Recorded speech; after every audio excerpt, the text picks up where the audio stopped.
Welcome back to the Ginger and Honey podcast. It's your girl, the Lioness, and sometimes I am Ginger. And it's Nick Valentine, and sometimes I'm Honey, but depending on the day, it can go either way. So today we're having part 2 with our lovely guests, Jamilah and Isaac Washington.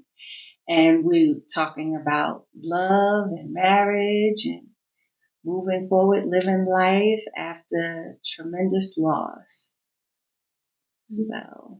So we first want to know, how did you build your relationship in marriage? Like, what was the foundation, and were there any adjustments in this marriage? Different communication styles, or what may have been different now in this second marriage than your first?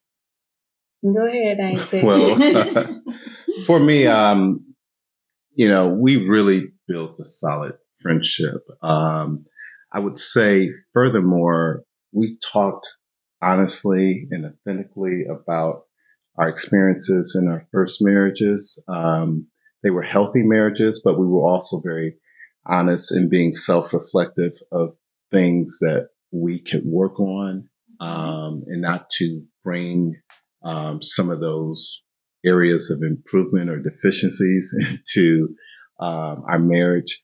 And so I would say, foundationally, we just really became best friends. Conversations were very authentic and easy to have. One of the things that Jamilah has challenged me on during our initial courtship, and continues to challenge me on, is to always share and tell my truth.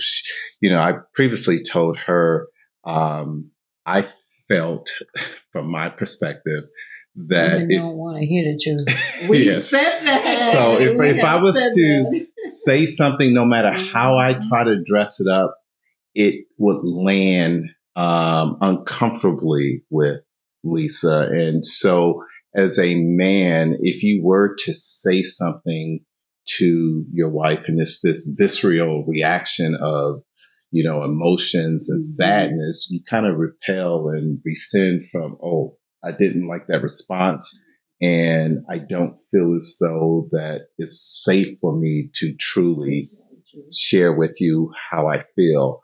And so I would tell Jamilah, and even conversations I would have with other men, very few in my circle at the time, but a lot of times, you would probably hear the term that men generally can suffer in silence, because they really conceal, their true emotions, and have always kind of been discouraged to either share their truth, or if they share their truth, and I'm saying this just from experience, we do not enjoy the visceral reaction of one saying, oh, I'm so hurt from what you're sharing or saying, or the crying. So, And I would tell Isaac, even if we had a conversation, it was a tough conversation, it just means it was a tough conversation. It doesn't mean that we should never have it again.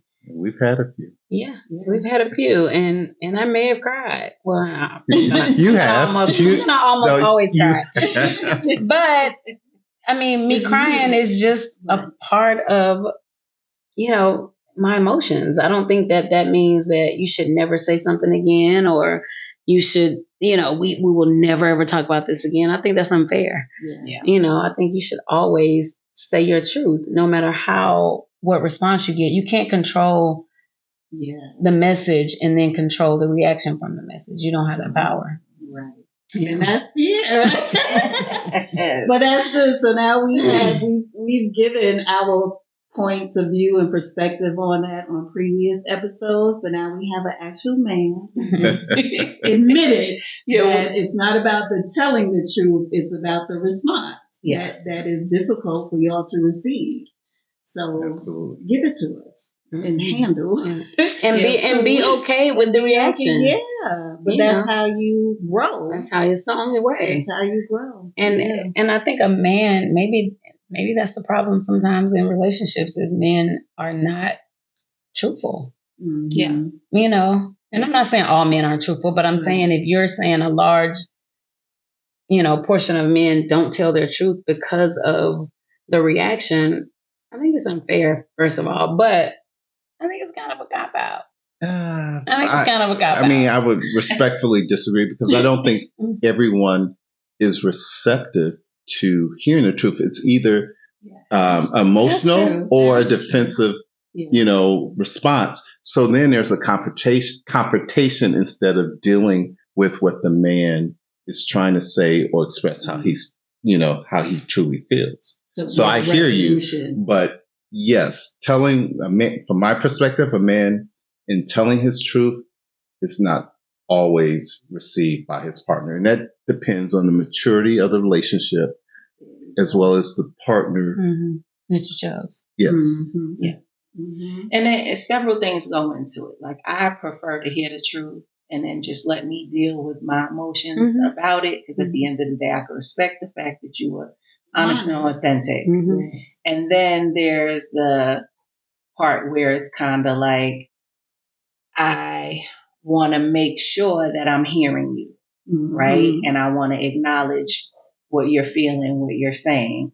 And so if it makes me have to pause a minute before I respond, I just want to make sure I'm actively listening.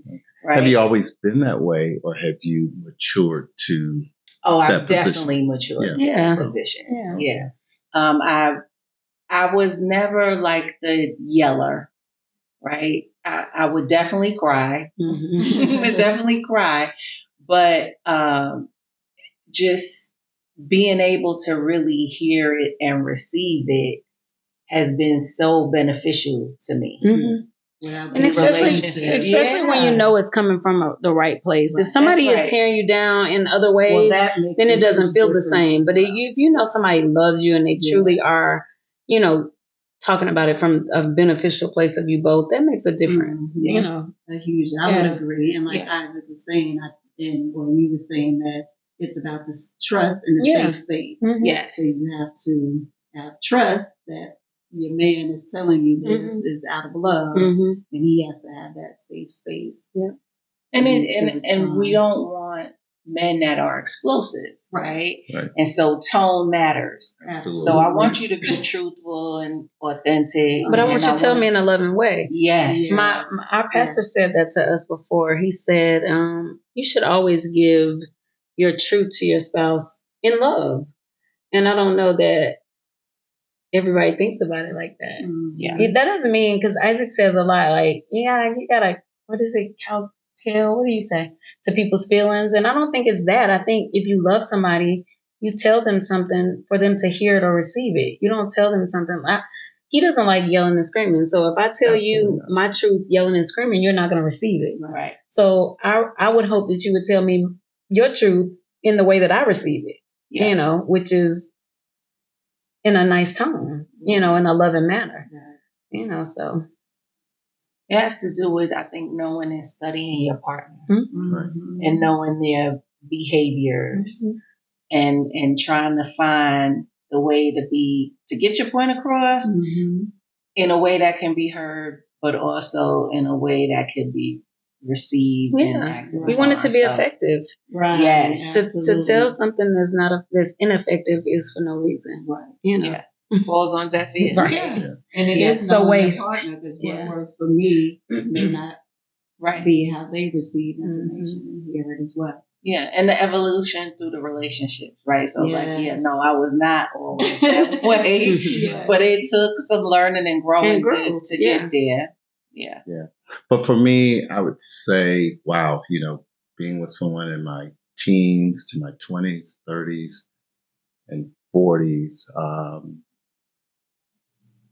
I evolved as a man, but in terms of communicating things, if I'm being truly honest, I concealed a lot of things based on, in my view, Lisa's reactions to some of my feelings. Yeah. First marriage. Yeah. And the challenge is learning each other, right? Yeah. And then to get better. Yeah. To always be better than you were before. Yeah. And I think those, my first marriage, we were together from teenage years to late 30s, early 40s. And, everybody evolves and changes. Well, we hope so anyway. Right. And so the communication does change, but I think not until that relationship is over is there a real jump, because you're kind of growing together. And so I definitely was growing and changing, but the communication wasn't growing and changing at the rate that I was. Well, it depends on your partner as well. Yeah, it depends on your partner. Because I think it is hard to expect someone to change when you change, especially when you've been together younger. Yes. It is hard, but I do believe the partner you choose has a lot to do with it. And I think in your 20s, you don't choose a partner because of communication. Right. You absolutely don't. It's like, I like you. Now you look good and you good, you cute, and then you like, oh, real life kick in, and it's like, but it's true. Isaac says this all the time. He'll say, when women get older, they choose, like, when he thinks when we're younger, we want to choose the cool guy and the guy closer to the streets, and that, that. And I said, but that's not what that means. I think, because he says women don't want nice guys, and I said that's not what that means. We want a nice guy, but we also want a guy. We don't want to push over. That's a strong generalization, but go ahead. We don't want to. Me and my friends, we like nice people. So we want a nice guy, but we also want a guy to be able to be assertive and to lead, and we don't want to walk over someone. So I think that's the difference. It doesn't mean he has to be a thug or you know what I mean? That's not what that means. But later in life, I think you look at it differently. Yeah. And as we all do, when you step back and look at relationships. Because we're also learning ourselves and boundaries and expectations, non-negotiables. That we owe that bit of information to Isaac. So in our 20s, you're just not thinking of that. Your frontal lobe is not developed. That's right, until like 27. And so you don't look for the same things. At first, you just look for, he looks good to me, I look good to him. And then by chance, sometimes you grow old together, but a lot of times that doesn't happen, because by the time you really start looking at who the person is, then you realize, like, it might not be my person. It might not be my person for life. And I think it's okay too to decide that was my partner for that period of my life, and this period is different. Yeah. Reason, season, or lifetime. Sometimes you got to pivot. So it's interesting. Nikki did mention non-negotiables. And so when I started dating Jamilah, I really wanted clarity or a blueprint of what she would expect from her partner. In turn, I thought it was fair for me to also share a list of non-negotiables. And I think my list, and you can correct me, was short. I always think there were probably just a handful of items, but I always wanted to be in a relationship where I can continuously court you.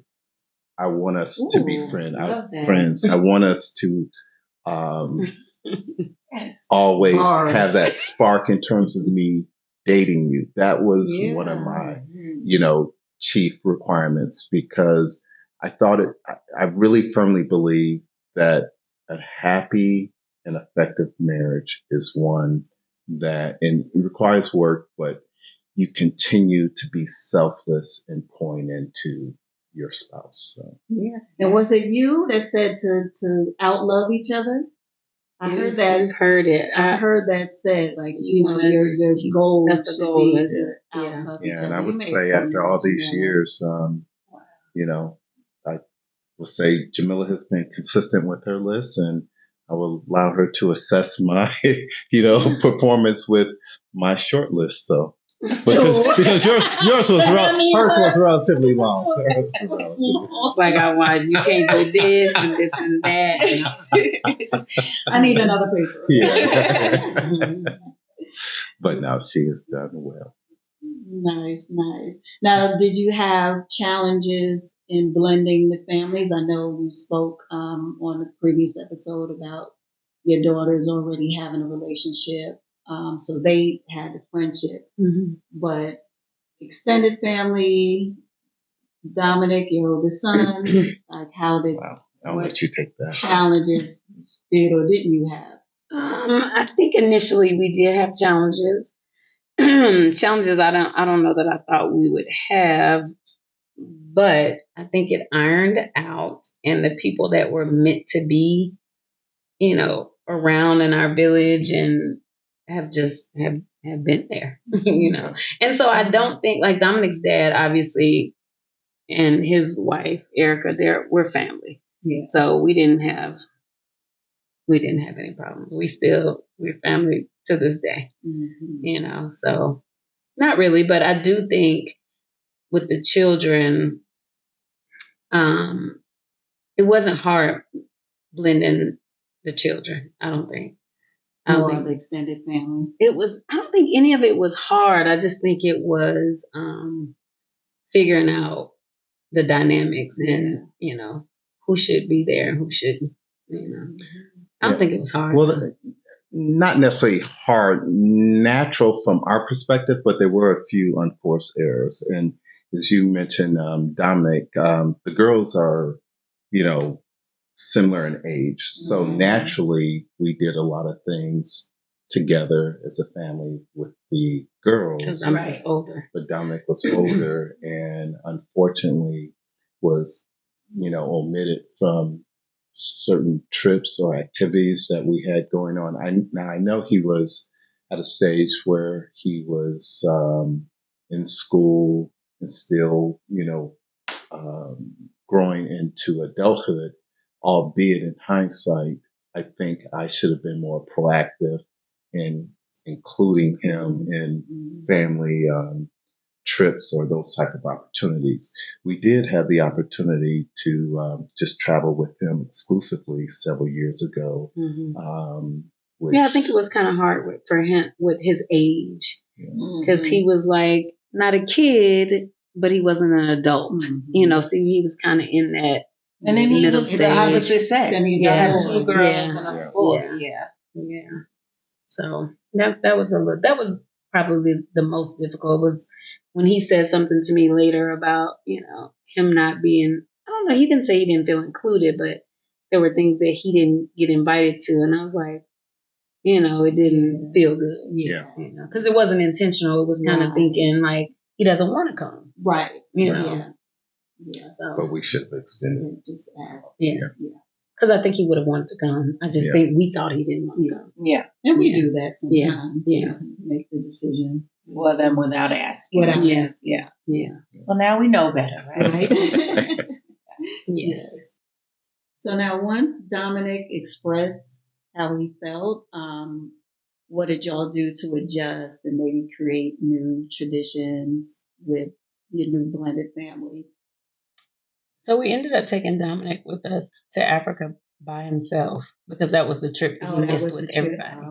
And so we took him, and we had a great time with him by ourselves. But I think the new traditions are just being together, all of us together on holidays. Isaac just fell out with the girls this past Christmas. So this next Christmas coming up, it'll just be Isaac and I, because he had to prove a point. Oh, no. But he was like, when we left that trip, he was like, I ain't never going nowhere with them again. They were a little bit ungrateful. Oh, I don't know that they meant, I don't know if they meant for it to be ungrateful, but the conversation, they just kept going and going. And I was saying to myself, be quiet. Let it go. Be quiet. He's going to say he's never taking us again. And I was like. So we're going on a 2-week cruise. Oh, nice. Doing the Panama Canal, Colombia, and a host of islands. I used to have a saying, but in all seriousness, I'm prioritizing the needs of Jamilah and I ahead of definitely our grown kids. Love it. Yeah. But what was your saying? Them kids.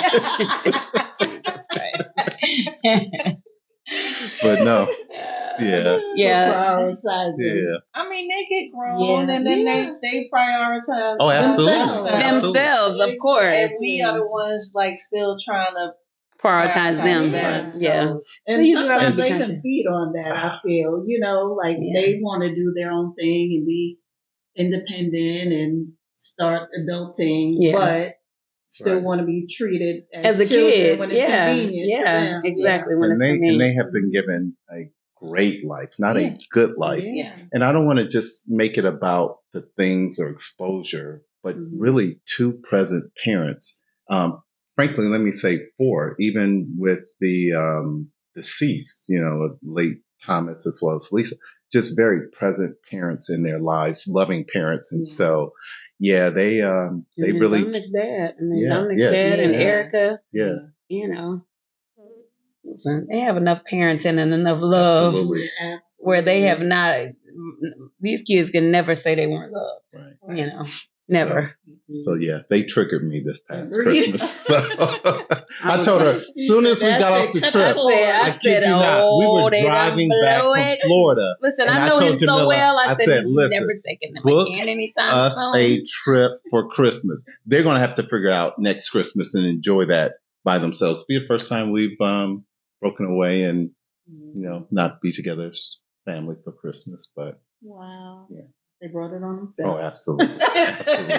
And it usually doesn't last long with Isaac. Well, and it's not Dominic and Jacina. It was the girls, and so we hated that Dominic, Jacina, and Six have to suffer too. Yeah. But I did invite.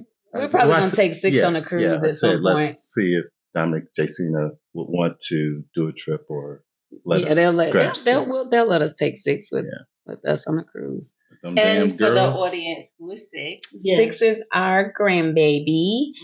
Six is our addition to our family, and she is everything. She's our little bonus. So yes. So cute and sweet. Yes. So Dominic and Jacina. Dominic is our son, and Jacina is his girlfriend. And Jacina bought Six into the relationship 6 years ago. And so she's been our little baby for 6 years. Now she's 8. It's all the love. She's the only baby, so she get it all. So in talking about your group, your couple travel and prioritizing yourselves as a couple, how do you keep the individuality in the relationship? But do you keep it? Because some people feel like, once you become married, everything is we, us. Well, I think Isaac goes, these are my friends. I go out with my friends, probably not as much because I am married, but I think Isaac goes with his friends. And you said I can't have new friends. Oh, definitely no new friends. Right. What you 56 years old for getting new friends? Where they come from? They come from. So Isaac doesn't have, he's just talking, but we do a lot of stuff together. And I've always had friends that even when I did have a spouse, my friends were invited too. We just have always had, it was never like, oh, I'm in a relationship and my friends have been cut off. My friends are Isaac's friends. Right. So I think we co-mingle together, but we still give each other enough space to be able to do themselves and do your own thing and go to the gym and go out to eat. Isaac loves when he's mad at me, he leaves me and he loves it. We had a thing in our marriage chat where we had to tell what was it, Isaac? Where we had to tell what's the challenge that was going on, and you had to tell the person your truth. Then it was I did this with the kids. And you couldn't listen and we don't judge. And so so Isaac, we had said the same thing in a different way. His was, I enjoy myself when I leave by myself. I only have to pay, $20 to eat as opposed to $100. And I said, no, it's 150 plus. Okay, all right, whatever it is. And so I said, mine was, we listen to what we don't judge. I said, when he leaves and he's mad at me, I do a little happy dance. Because I'd be like, bye. He think he be getting me, girl. I'd be like this. With my feet up, I'd be like, bye. See you later. Doing something. I needed a rest. Trust me. Trust me. And I also, and I'm gonna say this in Ebonics, I be eating good because a lot of times. He does the same, and I'm okay with missing that good food that day. Jamila's like, have you been to this restaurant? I'll be like, Isaac is a busybody. But it was funny that we had the same thing. He when he leaves and leaves me, it's like, yeah, I get to eat. And then when he leaves me, my reaction is, bye, good, need to rest. And it doesn't happen much, but when it happens, and he only does it when he's mad at me. He calls himself getting me back, and he's like walking out the door and not saying nothing. I'd be like, I come in skipping, happy. Yeah. So we both happy. So, okay, after y'all take that time and you come back together, what's the resolve? Usually I'm the one to be like, so this past time when he was mad at me, it lasted longer, but usually I'm the one to be like, okay, what is it? So we can move on. Because we're not breaking up. So what is it? Because usually it's him. He's the problem. He can hold a grudge. I'm not a grudge holder. That I can do. Isaac can hold a grudge. That I can do. He's self-aware and can admit that. He can hold a grudge. I can freeze people out. And we were talking about that. We had to speak to a couple last night, and I was telling them that we talked about in marriage chat. It's really like you call yourself punishing the other person because you're punishing them with your silence. Yes. You know, I don't think it's right. Stonewall. Yeah, I don't think that's right. I think it's very immature, honestly. but I don't think it's right. I think it's not a good thing. So I was just telling them when they were talking about it, I'm like, yeah, you're punishing that person. Yeah. You can call it, you know, I'm just being quiet and I'm not, you know, you're punishing the other person. That's what you're doing. Yeah. And so Isaac's punishment to people, not just me, to people, is like to not talk to them. So I have to pull it out of him and tell him like enough.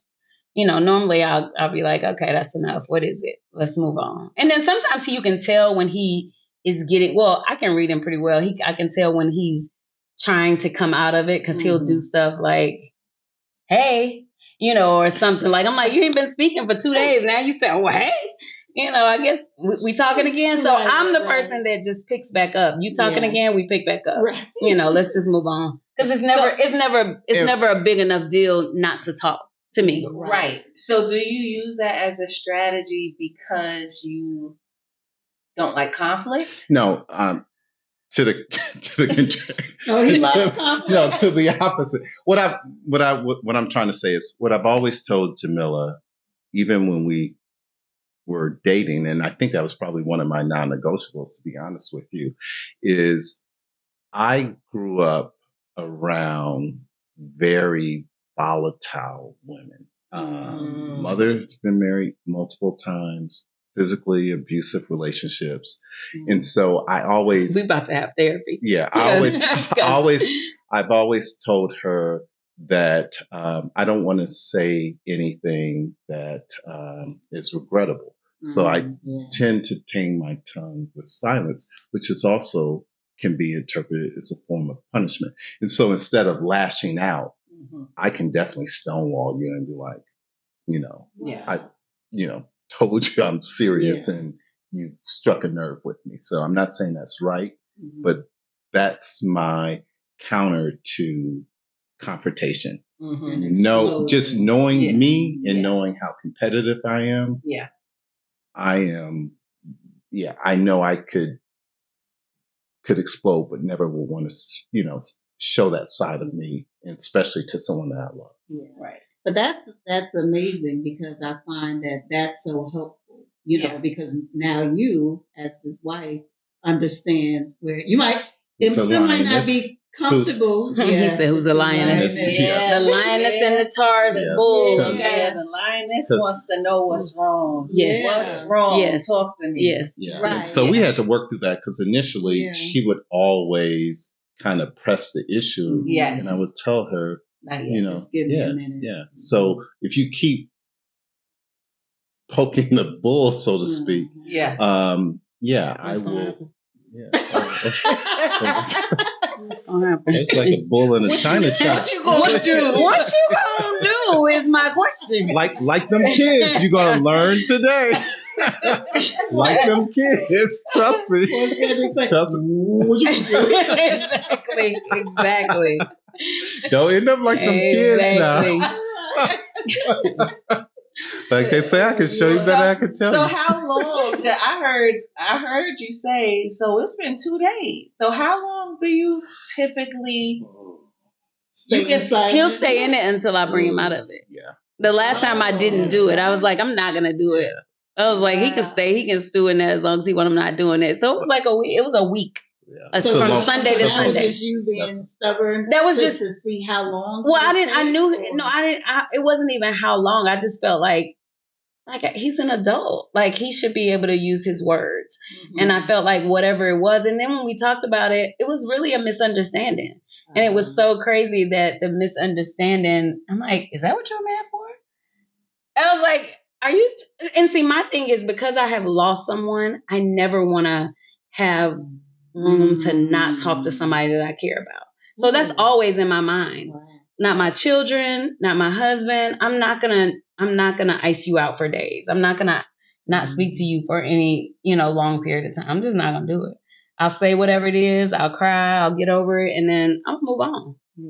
Yeah. I just feel like also it takes more energy to be mad at somebody. I don't like the way it feels. Yeah. It's like exhausting. I gotta walk around and pout and stomp and I don't want to do that. I don't like that. I want to lie and ignore. The ignoring is the hard. It's like I'm just give you all this energy to make sure I'm ignoring you. So I just don't do it. I just choose not to do it. So I don't fault him for doing it because I know that's just a part of his coping mechanism of from childhood. Yeah. I just think that's what so I don't, but when we talked about it, it was pretty funny because we talked about the question was he told somebody last night, would you rather be desired or loved? So this is a question that came to me. So I said we would talk about it in marriage chats.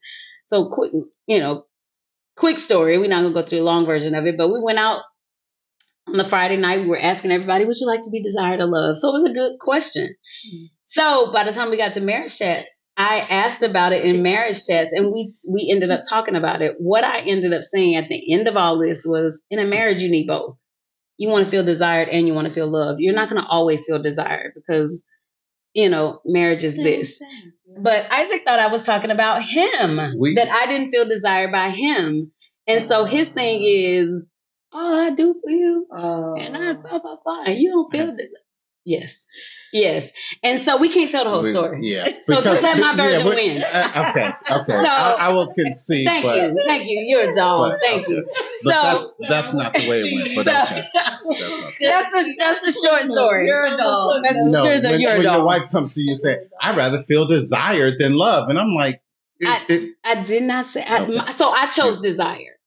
But the way you came to me with the statement. But go ahead. So I chose desire, but I also said in all of what I was talking about was you need both. Yeah. Mm-hmm. But I realized I like to feel desired. How you feeling now? I feel very desired, okay. But I did then too. So it wasn't that I was talking about me not feeling desired. No, I feel like I'm lucky enough to have both. Right. But I know that life doesn't always work like that. I think it's up and down, and so that was a question that I thought was a real question for married people because question. I think a lot of times you can be in a marriage and you have love, but you don't feel desired by the other person. Yeah, because you want to feel. Everybody want to feel. I just told Isaac I was looking at TV earlier, and I was looking at the Love Island show, and the people were dating, and the guy was like, "You're so beautiful," and blah blah blah. You don't do that in a marriage normally because you did today, and I said I appreciate that because I want to know that I look beautiful to you, right? Because all those little things that are important sometimes get forgotten about. Absolutely, but the way I received it when she brought he doesn't know how. I'm just saying the way she presented it to me. I'm so sorry. I was taken back. I didn't mean to give it to you that way. Kiss and make up. I didn't mean to give it to you that way. Yes. But it all boils down to communication, right? And knowing your spouse and understanding their triggers, their childhood trauma, because I think that makes a huge difference, because even though you might not like or appreciate some things they do or don't do, having an understanding of why kind of helps you navigate. And it helps you get grace. Yeah. Absolutely. Absolutely. I desire you.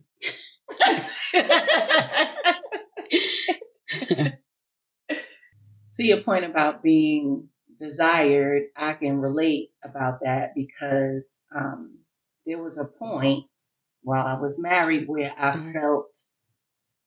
didn't feel desired. I felt like I was just there to take care of the kid, and that's it. And then when I learned otherwise, it was at the end.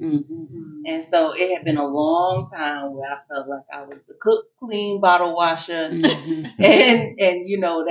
really it. And it's like, wow, you got 5 tears coming out of one eye. Now I'm completely shut off after a long time of not really feeling desire. Loved, yes. But desire is like, oh, I felt like you could take or leave me as long as the kids were there. So I think it happens. I think it happens. And I think you have to be especially a long-standing marriage, especially marriages when you meet each other at 20 or 18 or 17. I think you have to always remember to be desired. You have to always remember to desire the other person. You have to remember to do those things, because you kind of take it for granted sometimes that person is there, and they'll always be there. And that's what our marriage chats, I think, does. It helps all of us, just almost like it's weekly maintenance, because we have weekly conversations about real stuff, that goes on, and we're all being very transparent, and we're all like speaking in a raw, like it might have just happened out in the parking lot. You know what I mean? And sometimes it's like, okay, we got to talk about this right now. And then we do.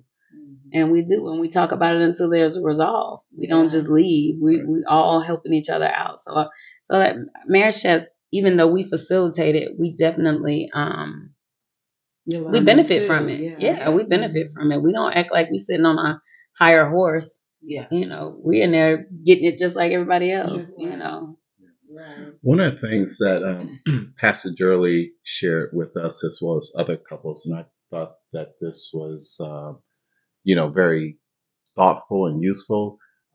He and his late wife used to check in with each other each year and ask themselves who they are. Are they moving in the right direction? My point is, if you're in a relationship, and I do think it's very common that we take each other and each other's needs for granted. But you have to be intentional and honest to where you are and what you're wanting. And what your wants and needs are. And so when, we did our non-negotiable list, that was a way of us having a blueprint of what are some of the core things that you need from me, and vice versa. And so I think intentionality is very important, to not take your, spouse for granted. As Jamilah and I have unfortunately experienced losing someone unexpectedly. And, when we've had some of our most intimate conversations, we had to be honest with ourselves on how we could be a better person and a better spouse, and how we want our love and marriage, going forward. That's awesome. Because you build what you want, you can create the life you want, and that as an individual, but also as a couple. And so putting that out there, the vision for what you want your marriage to look like, and upholding that vision is so important. And I don't know if very many people do that, but the intention. Yes, I love being intentional about it. And the check-ins. Yes, we do. Just in general, tend to take advantage or take people for granted, rather. And and just to see, to check in to see where you are. Yeah. And even talking about being desirable, sometimes we could just assume that is counts for women, but men, they like compliments. Yeah. Yes. Yeah. Want to feel wanted and desired as well. Where I think sometimes as women, we could take that for granted. Yeah. We just tell me how beautiful I am, tell me how great I am, but they won't say it all the time, but they. Yeah, we definitely talked about that in marriage chats. Yeah. Yeah, I was going to say, one of the things I recall having this conversation with Jamilah early in our marriage is that I want to be, and it's going to sound like a contradiction, but unpredictable, predictable, meaning I want to always kind of keep you on your toes, but be consistent, being predictable in keeping things fresh and anew. I recall several times I would just tell her pack her bags. She's like, "For what?" Or, "Hey, I'm pulling up. Be ready at 6." And that used a little black dress on. but does that often. But we leaving at 6:00. Be ready. I'm like, you need to tell me what I at least need to put on. She wants to know, what to wear or what have you. At least what should I wear? Yeah, one time I told her just to grab her things, took her to New Orleans. I think we spent a weekend there, and I just told her, I like to have fun and keep things, fresh and exciting for her. So I said I will always be unpredictable, meaning, keeping you on your I know. Surprise. We love that. That's awesome. Definitely. So in terms of like individuality, we kind of touched on it a little bit, but do you go on vacations alone, girls trips, guys trips? So I've been with my friends. Isaac hasn't. We've been having this conversation at marriage chat. And it's so funny because the guys play about, like, Isaac says it all the time playfully. I got enough points to he'll be like, "We're going to DR." I'm like, "We're going to DR." I'm so sorry. I know that's right. So he jokes. There's certain places that are off the list. Yeah, and Isaac isn't a person that travels with guys anyway. He's not that guy. Right. So if I met you and you were that guy, that'd be something different. Yeah. So now you want to start? Yeah, and with who? Exactly. I'm your friend. Stop it. I'm learning golf. I'm being invited to golfing trips. It is a double standard, but here's what I tell the guys. We've been talking about it in our group. It's a good reason why it's a double because standard. Women, we can go and we sit and we laugh and we talk, and that's our purpose. Like to laugh and talk. That's it. Not all and women. So all it takes is one man. I'm talking about me and my friends. Yeah. All it takes is you to go on a trip with one bad apple. That's right. And he got, and they don't know how to handle peer pressure. Mm-hmm. He'll be like, "Oh Lord, I done this to my wife. Oh my God." So they don't know how to handle it. So just know, it's just a no, don't do it. Yeah. There's no easy. Throw the whole guy's trip. Yeah. Throw it away. And then you're not going to DR, Colombia, like all the places you want to go. It's a no, babe. Yeah, it's a no, babe. Yeah, y'all are not doing that on no guys trip. And you've been go golfing right there in South Carolina. What about Jamaica? Go to. That's where y'all run to. What about Jamaica? What you mean we run to Jamaica for what? We run into no Jamaica. The same girls trip. Stella got a room back. Yeah, right. I mean, we go. We will go anywhere, but we also want to go and be in the sun and tan. Yes. Y'all don't want to be in the sun. But I'm going with married men. Yeah. Okay. And so what we did was we have one guy. We have one guy in our group, and he could really just probably walk on water. So we told Isaac, y'all can go with him. Y'all can take him with y'all or no. You know what I mean? And so I think they chose no. I think they chose no. So so the answer is no. We don't hall monitors. There's a double standard there. I'm not feeling the guys trip, especially if that's not something you've always done, right? It's not your thing. If it's not your thing. I've been on girls trips forever and ever and ever. Now you want to be married and go on guys trips? Yeah, it sounds a little funny. Right. That's all We can have we can go to Brazil and we can all see the pretty girls in Brazil. I'm saying we can all go to Cartagena. Right. And have a great time. And hire chefs. Yeah. Right. Yeah. Oh. Look, sorry. Y'all have more fun with us anyway. For sure. You go there because imagine guys, like, what are y'all doing? Exactly. Talking sports, politics, and for 5 days, right. For a couple of days. That sounds ick. Right. Yeah. Mm-hmm. Yeah. No. Definitely. So, I noticed you're not wearing a ring, but you're a very married man. Do you have thoughts? What are your thoughts about wearing a ring? Why you wear one? Why you don't wear one? And then how do you feel about him wearing one or not wearing one? Well, I honestly never wore rings. Even in my first marriage, I did have a wedding ring. I probably wore it for a total of 2 weeks at best through my 19 years of marriage. I don't like the feel of a ring on my finger. Not one who is really prone to jewelry. So, for me, it was just more or less a comfort thing. I've always was taking my ring off and never aspired to even have, outside a wedding ring, a designer ring, or watch or anything hanging on my hands. So for me, it was just a comfort thing. Okay. And I don't mind. I think people are married whether they have on jewelry, saying you're married or not. And I've heard men say it brings more attention too. Yeah, maybe so. I just don't. I think if your intentions are to be a faithful married man, then your ring is not stopping anything. And putting a ring on your finger is not. I mean, we talked about it before we even got married, and he said he wasn't gonna wear it, even if he had it. He wouldn't wear it regularly. Mm-hmm. So I'm like, well, then don't get it. It's not that big of a deal. Right. Does the same apply to you? What's your question? What is your question exactly? Your request for a wedding ring, and oh no, I want a wedding ring.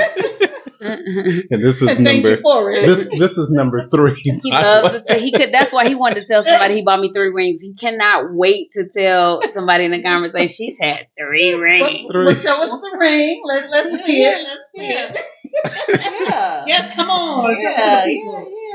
My ring. I appreciate it. This is my 10-year ring. This is my 10-year ring. All right. So it's amazing. It's been 10 years. Thank you. But yeah, but I would agree. Like you said, I think initially I felt like, no, my husband needs to wear a ring. But at the end of the day, it's about your trust and your marriage. And the person. Yeah, the trust in the person. Yeah. And let's be real, even getting married. Yeah. People, committed and trust, right? So you have it has to be the person. Exactly. And different men out that have a ring and take it off and put it in their pocket. So or do what they do with it on. With it on, and it makes no difference. So I just never had that. In my first marriage, Pookie lost his ring. I think my daughter dropped it in the sink or dropped it in the trash or something. She was playing with it and he lost it, and then it just didn't matter that much. I think we got married without jewelry, so a ring wasn't that important. I didn't even have a ring in my first marriage for a while, and it just wasn't that important. Yeah. And to your point about attracting more attention, I have also heard that some single women see a ring and see it as competition or see it as the man is stable. Yeah, or probably is safe because he has so much to lose. So yes. So they tend to target, depending on what you're looking for as the single woman. That's just not my cup of tea. Right. I want my own your own man. I'm not sharing nothing. Right. This is not community. Right. Passing him around. Yes. but the way it's viewed is he's stable, he provides, he protects, he's willing to commit.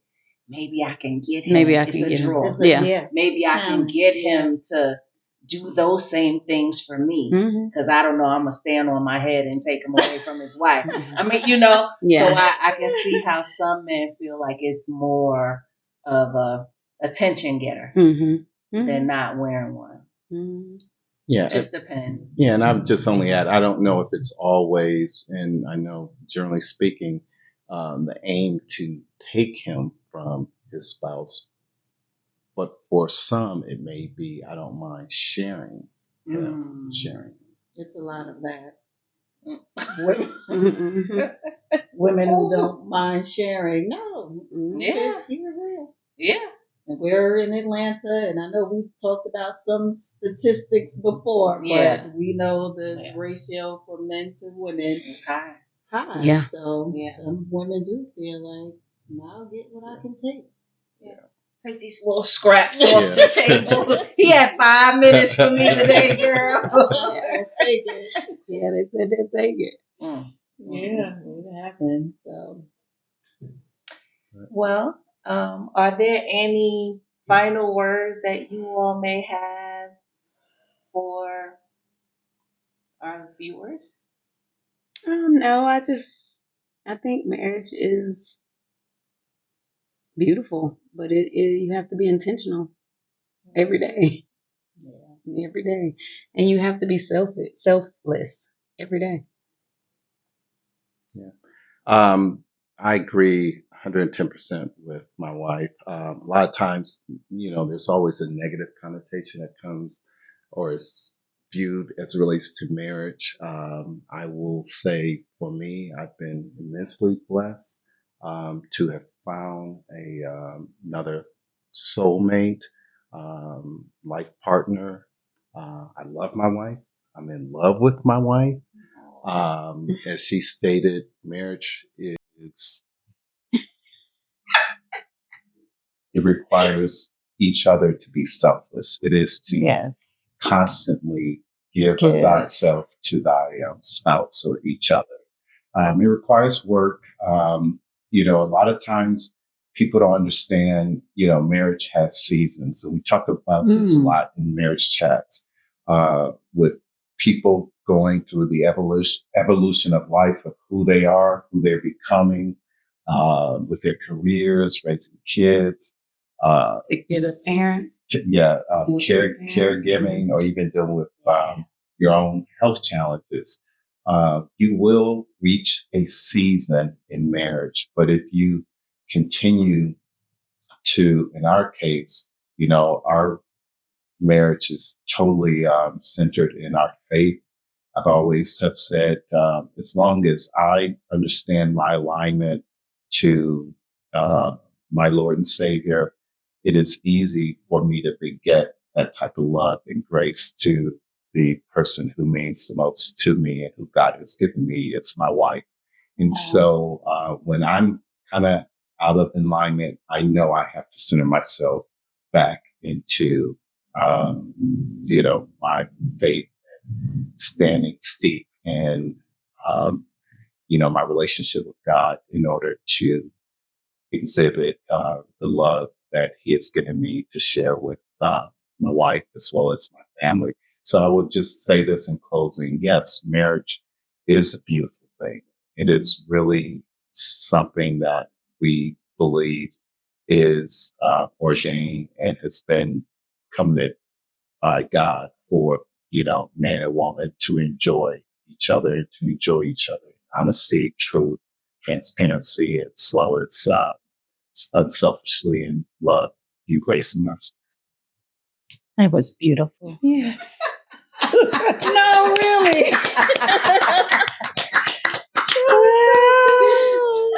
So good. Aww. And so you can see why we have invited them on. You guys, give them kids, give them some sugar over the microphone.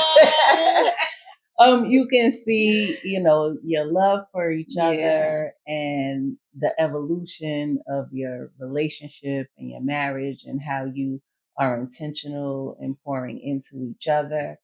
And it's just amazing to see. Yeah, Absolutely. And then that you're not, perfect. Y'all have your things that you have to work through. So it's awesome to see that as well. Absolutely. I gotta meet that dopamine hit to keep her feeling desirous. So yeah. Yes, it's beautiful. On my, stubbornness, so. It's beautiful, and you are definitely have been an inspiration to us both. I feel for sure, and kept hope alive. Was finding this type of love and a man of your standards and character. Yes. As I told you, we definitely incorporated that non-negotiables. Like, ooh, but you have definitely shown. Oh shit.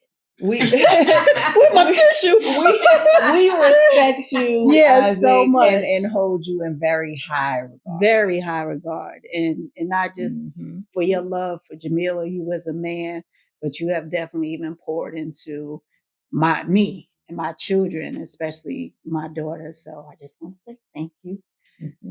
I'm sure I've told you before, but thank you, love, and appreciate you both. Yeah. Thank you. I love you all. Thank too. you. Thank you. All right. Thank you for joining us on another episode of the Ginger and Honey Podcast. Please like, subscribe, tell a friend to tell a friend. See you soon. See you soon.